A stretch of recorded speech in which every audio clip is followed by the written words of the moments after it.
Hello everybody, welcome to the classes of engineering सर्वे।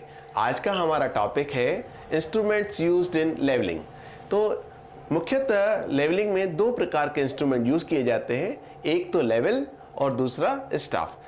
जो level रहते हैं वो कई प्रकार के लेवल यूज़ किए जाते हैं, जैसे dumpy level, wire level, Cushing level, कुक्स reversible level, auto level इत्यादि।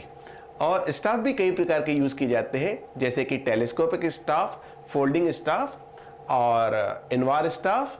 तो इसके बारे में आज हम चर्चा करते हैं डंपी लेवल पे। डंपी लेवल जो है, इसका टेलीस्कोप एकदम फिक्स रहता है, इसको हम अपसाइड डाउन नहीं कर सकते हैं। वायर लेवल जो रहता है वो वायर सपोर्ट्स पर रहता है, और वायर सपोर्ट्स पर इस प्रकार से रखा जाता है कि उस टेलीस्कोप को हम निकाल सकें, जिससे कि टेलीस्कोप को हम लॉन्गिट्यूडिनल में रोटेट कर सकें।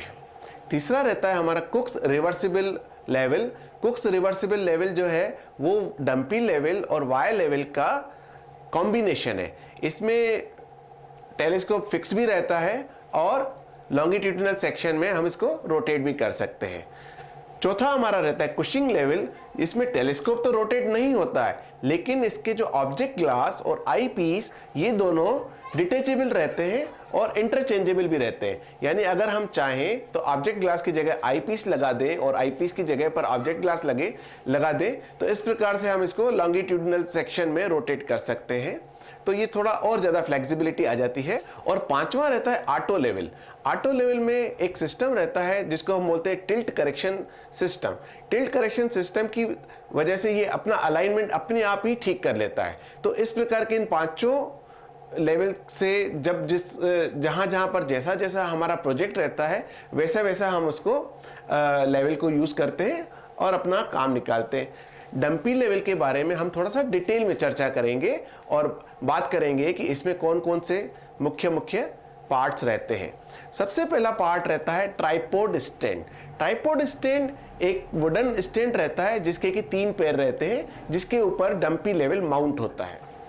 दूसरा हमारा हिस्सा रहता है लेवलिंग हेड, जिसको हम ट्राइवेट भी बोलते हैं। ये 2 पैरेलल ट्रायंगुलर प्लेट्स से बना हुआ रहता है और ट्राइपॉड स्टैंड के ऊपर माउंट होता है, और इसके ऊपर जो 3 फुट स्क्रूज रहते हैं वो माउंट होते हैं, और 3 फुट स्क्रूज के लिए इसमें ग्रूव्स कटे हुए रहते हैं, जिसके ऊपर 3 फुट स्क्रूज माउंट हो जाते हैं।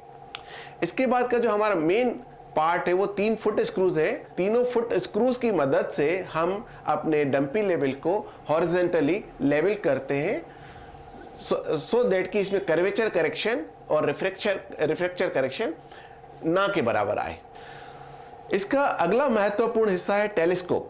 टेलीस्कोप 2 लंबी खोखली ट्यूब से बना हुआ रहता है, और एक पतली ट्यूब रहती है, एक मोटी ट्यूब रहती है। पतली ट्यूब मोटी ट्यूब के अंदर मूव करती है, और पतली ट्यूब के ऊपर एक आई पीस लगा रहता है और एक डायफ्राम लगा रहता है, और मोटी ट्यूब के ऊपर एक ऑब्जेक्ट ग्लास लगा रहता है, और डायफ्राम के ऊपर क्रॉस हेयर्स लगे रहते हैं, जिसकी मदद से हम स्टाफ को रीड कर पाते हैं। इसी टेलीस्कोप में एक फोकसिंग स्क्रू भी रहता है, जिसकी मदद से हम डिस्टेंट ऑब्जेक्ट्स को क्लियरली फोकस कर पाते हैं। जैसे कि स्टाफ हमारा काफ़ी दूरी पर रहता है, तो स्टाफ को रीड करने के लिए हमको उसको एकदम क्लियरली विजिबल होने के लिए एक फोकसिंग स्क्रू से हम उसको फोकस कर लेते हैं। इसका एक बहुत ही महत्वपूर्ण पार्ट है बबल ट्यूब। बबल ट्यूब प्रत्येक डंपी लेवल में 2 रहते हैं, एक हॉरिजॉन्टल और एक उसके परपेंडिकुलर डायरेक्शन में। बबल ट्यूब के अंदर स्प्रिट भरा रहता है, और डंपी लेवल को लेवल करने के लिए उसका जो बबल रहता है उसको हम फुट स्क्रू की सहायता से सेंटर में लाते हैं, और जब बबल सेंटर में आ जाता है तो हमको पता पड़ जाता है कि हमारा डंपी लेवल पूरी तरह से लेवल हो गया है। प्रत्येक डंपी लेवल में एक कंपास भी लगा रहता है, जो कि हमको मैग्नेटिक बेयरिंग का भी साथ साथ मेजरमेंट करके दे देता है। जैसे कि अगर हमको लेवल डिफरेंस के साथ साथ हमको उस पर्टिकुलर पॉइंट का या पर्टिकुलर लाइन का मैग्नेटिक बेयरिंग भी मिल जाता है। कंपास टेलीस्कोप के नीचे लगा रहता है। अब हम चर्चा करते हैं लेवलिंग स्टाफ की। लेवलिंग स्टाफ 4 प्रकार के रहते हैं।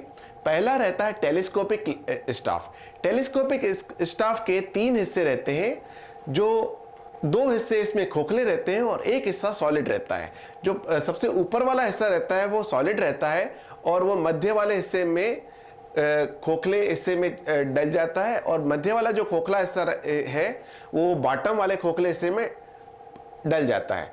जो सबसे टॉप वाला हिस्सा है वो 1.25 मीटर का रहता है और मध्य वाला हिस्सा 1.25 मीटर का रहता है और बॉटम वाला जो पोर्शन है वो 1.5 मीटर का रहता है।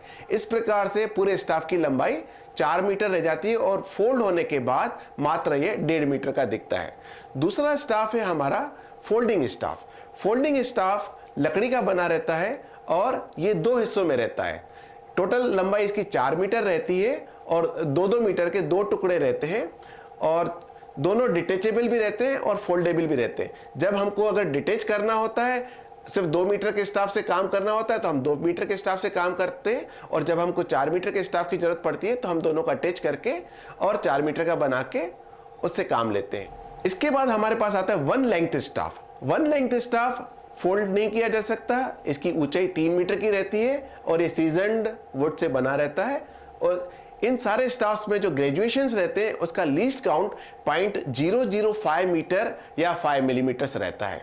बहुत ही प्रिसिशन लेवलिंग के लिए हम जो स्टाफ यूज करते हैं उस स्टाफ का नाम है इनवार स्टाफ। इनवार का मतलब होता है मिश्र धातु, जिसमें कि निकेल और कॉपर अलॉय से बनता है ये इनवार और लकड़ी के स्टाफ के ऊपर एक इनवार का बैंड फिक्स कर दिया जाता है। ये भी 3 मीटर का रहता है और प्रिसाइज लेवलिंग के लिए इसका उपयोग किया जाता है। धन्यवाद। आशा है आपको आज का ये मेरा वीडियो लेक्चर पसंद आया होगा और आप लोगों ने लेवलिंग में काम आने वाले बहुत सारे इंस्ट्रूमेंट्स के बारे में जानकारी ली।